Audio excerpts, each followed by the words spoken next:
Hai semua, Assalamualaikum. Kali ni Cik Nom nak share resepi istimewa inspirasi dari bumi Kenyalang, iaitu kek lapis Sarawak versi original. Kek lapis ni terkenal dengan corak cantik, kemas, berlapis-lapis, harum baunya dan juga rasa lemak-lemak manis gitu. Nak buatnya memang perlukan kesabaran yang tinggi sebab setiap lapisan tu kita bakar satu persatu. Tapi kan, percayalah hasilnya sangat berbaloi. Nak lagi kalau pakai pure butter. Cik Nom cabar diri sendiri untuk buat kek lapis Sarawak ni sampai jadi. Tapi mula dengan flavor original dulu. Untuk flavor lain, kita tengok pada siri akan datang. Cik Nom bercadang nak buat siri kek lapis dengan pelbagai flavor dan juga teknik melapis. Korang rasa macam mana dengan idea tu? Setuju tak? Silalah komen.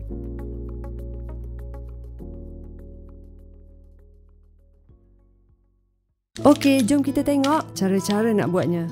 Sediakan 500 gram salted butter. Cik Nom guna pure butter je nama ni. Potong pada cube kecil. Butter ni kita kena pastikan sejuk tapi dah lembut sikit bila tekan. Jangan sampai lembik. Cik Nom ketepikan dulu sebab butter ni baru keluar daripada freezer. Sediakan loyang 8 x 8 inci. Alas loyang dengan kertas baking. Lapis saiz ikut tapak je. Sebelum tu kena grease dulu dengan butter. Lepas lapik, grease lagi sekali dekat permukaan atas. Tepung pula kita kena gunakan yang berprotein rendah. Contoh macam tepung Hong Kong, tepung pau atau tepung kek. Cik Nom guna tepung kek. Timbang 220 gram. Ayak tepung sekali ataupun 2 kali. Ada macam-macam resepi kek lapis, tapi yang kali ni kita buat yang beginner kan. Belajar dulu guna bahan-bahan basic. Kalau kita guna telur omega, warna kek jadi kuning cantik sikit sebab ikut warna egg yolk tu. Dalam mangkuk yang ada cube butter tadi, pukul sampai jadi creamy dan sedikit pucat warna. Butter ni masih sejuk lagi tapi dah lembut.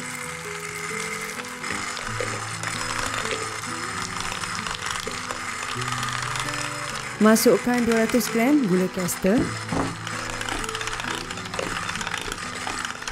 Pukul dengan kelajuan sederhana tinggi lebih kurang 6 ke 8 minit atau sehingga adunan tu jadi pucat, ringan dan gebu.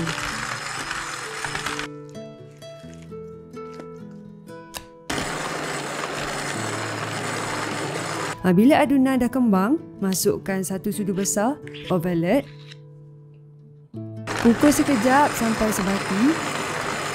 Kemudian boleh masukkan telur satu persatu sambil mixer tu berjalan pada kelajuan sederhana.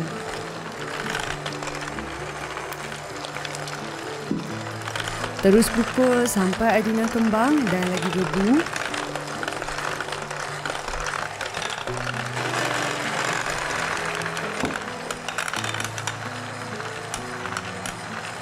Sekarang boleh masukkan 250 gram susu pekat manis.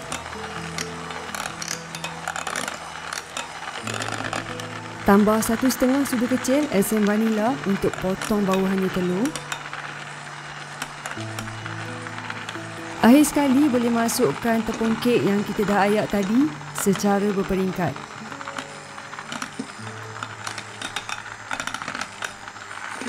Berhentikan mixer dan kauk balik adunan guna spatula je dengan lembut.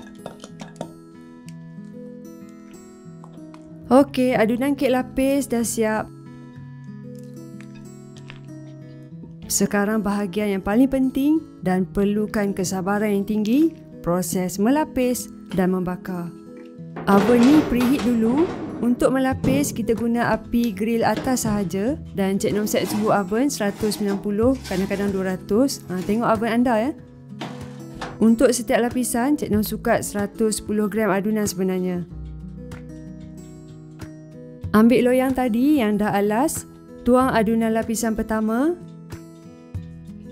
Ratakan perlahan-lahan guna belakang sudu ataupun spatula kecil.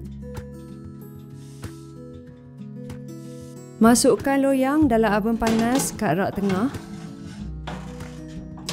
Bakar lapisan pertama lebih kurang 7 ke 8 minit ataupun sampai permukaan tu sedikit keperangan dan tak cairlah bila disentuh. Dah masak yang pertama, keluarkan loyang dari oven. Lepas tu tuang lagi adunan untuk lapisan yang kedua.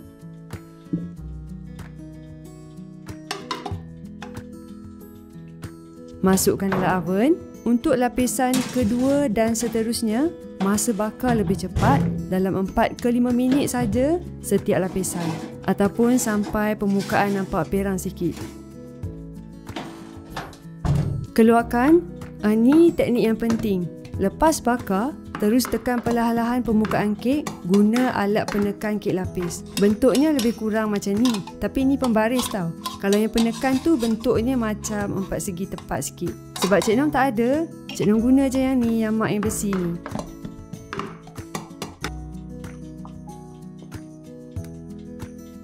Ulanglah langkah yang sama, keluarkan loyang, tekan perlahan-lahan, tuang adunan baru, ratakan dan bakar. Buatlah sampai habis semua adunan.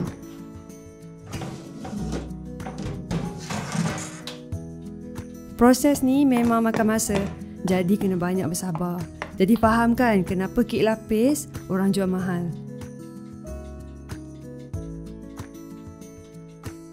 Bila dah sampai lapisan yang terakhir, bakar macam biasa 4 ke 5 minit guna api atas. Lepas tu, tukar setting oven. Turunkan suhu ke 150 atau 160 darjah Celsius dan tukar kepada setting api atas bawah. Bakar lagi kek ni selama lebih kurang 10 ke 15 minit. Ni untuk pastikan semua keseluruhan kek kita masak sekata. Okey, akhirnya dah siap pun kek lapis Sarawak pure butter original. Bau dia masa bakar tu memang harum semerbak. Keluarkan dari oven, biarkan sejuk sepenuhnya dalam loyang atas redai. Bila kek dah betul-betul sejuk, tepi akan nampak meregang. Untuk kemasan, trim sikit bahagian tepi kek. Tengok lapisan tu kan, nampak kemas dan cantik kan? Kita memang timbang, kita memang bakar ikut turutan dan dengan teliti. Rasa memang rich dengan butter, lemak manis cukup, padat tapi lembut. Memang nampak renyah sikit, tapi kalau korang ikut langkah satu persatu dengan sabar tu, insya-Allah hasilnya pasti memuaskan hati. Kek ni kalau kita guna semua bahan premium, harga pun kena premium lah. Macam mana? Okey tak dengan perkongsian kali ni? Nak tengok lagi tak jenis kek lapis yang lain? Komen, jangan tak komen. Selamat mencuba dan jumpa lagi pada resepi akan datang. Bye!